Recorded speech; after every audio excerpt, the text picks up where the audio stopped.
Welcome back. In this segment, I'll talk a little bit about the Culminating iPortfolio project, which you use in this course as a compendium of your work. The iPortfolio is also the deliverable you have the option to submit at the end of the course should you wish to receive a grade and graduate credit. Of course, this being a MOOC, you're under no obligation to do anything, but as this is a hands-on course, you'll learn more if you engage the material by doing the projects and reflections. We'll talk briefly about the three types of iPortfolios and the tools available to create them. We'll also talk in general terms about the organization of the Culminating iPortfolio project for this course. Don't worry about the details. In fact, sit back and just listen. The details will be covered in a subsequent set of videos. As an iPortfolio is basically a website, you'll need to host it somewhere. We'll recommend a hosting service that avails you of all the tools you'll need for this course. Finally, we'll talk a little bit about domain resolution so you'll understand why your domain name is important. So, what is an iPortfolio? Well, it's basically the digital equivalent of a paper-based portfolio, which may be a folder or a binder containing samples of your work, be it poems, artwork, photographs, etc.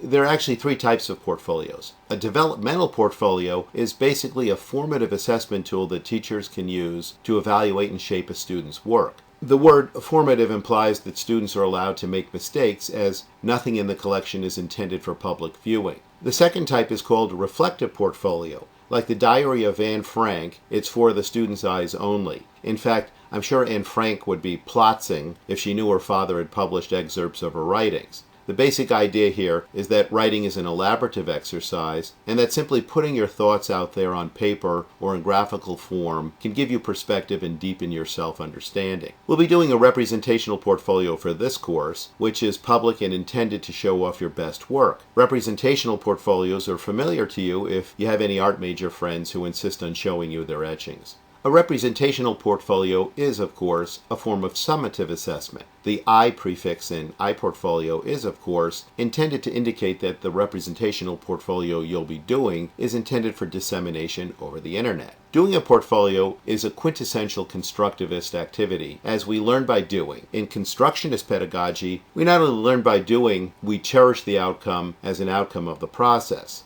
Constructionists also talk about ownership. A student who puts together a portfolio centered around her interests is more likely to be engaged in the process of learning. By the way, you might hear of iPortfolios referred to as personal learning environments, or PLEs. That's a term that's beginning to gain some traction in education circles. So, how do we go about creating an iPortfolio? There are basically two approaches: proprietary and open source. A school or a training organization may contract with a web service provider that furnishes everything needed to create an iPortfolio website. This includes logins to a secure server where student work is protected, and a set of tools that work like a fancy word processor so that students can put up texts, graphics, and other learning objects. FolioLink, iWebfolio, and Epsilon are among the better-known service providers who provide all-in-one services to agencies like schools, and schools like them in turn for the sense of isolation from internet weirdos they're perceived to guard against. The other sorts of tools are open source, and these are of the sort of do-your-own-thing baby type. Drupal and its derivative Joomla were quite popular some years back. They've both made a resurgence of late, but got overshadowed by WordPress back in fall of 2010. Back then, WordPress released a version of their online web authoring tool that was both really easy to use and added a bunch of features web developers had been drooling for. Almost overnight, I witnessed the world switching to using WordPress for iPortfolios, or ePortfolios as they used to be called.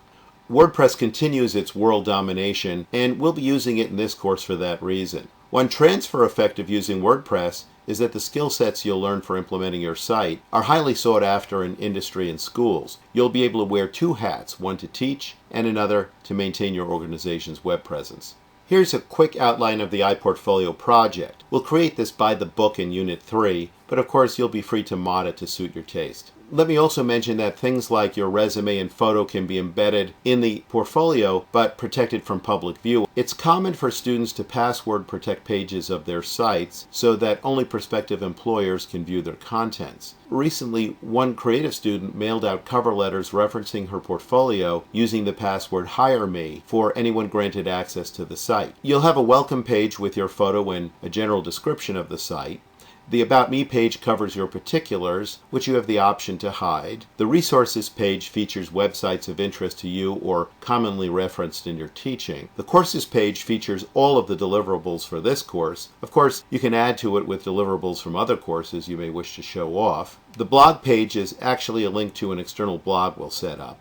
Finally, for all you budding learning management systems administrators, not only will you learn how to implement a learning management system, you'll feature it via a link on your iPortfolio site.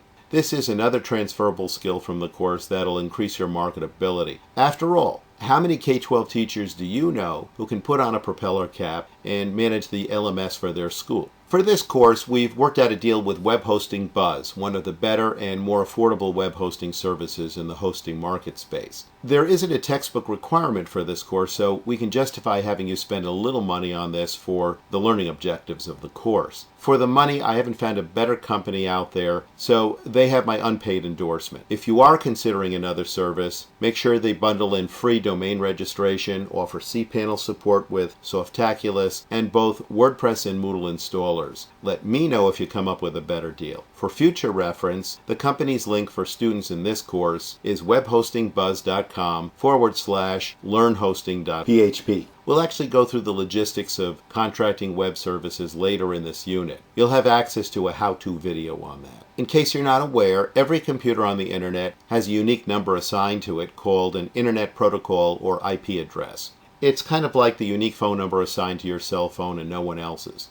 Just like phone numbers, however, you can never remember someone's numeric internet address. So it makes more sense to reference web resources by names like att.com, redcross.org, or learn.edu.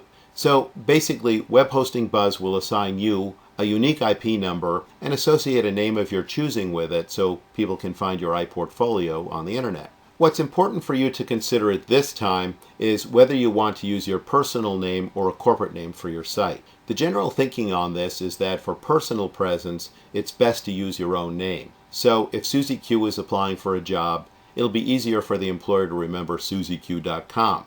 If, however, you're thinking about starting your own business, like a training consulting firm, after-school tutorial program, or online mentoring service, you might want to conjure up a company name like homeschoolers.org or itutor.com. Finally, just for fun, to prove you're special, visit myipaddress.com to see the unique IP address assigned to your computer. You and you alone have this address.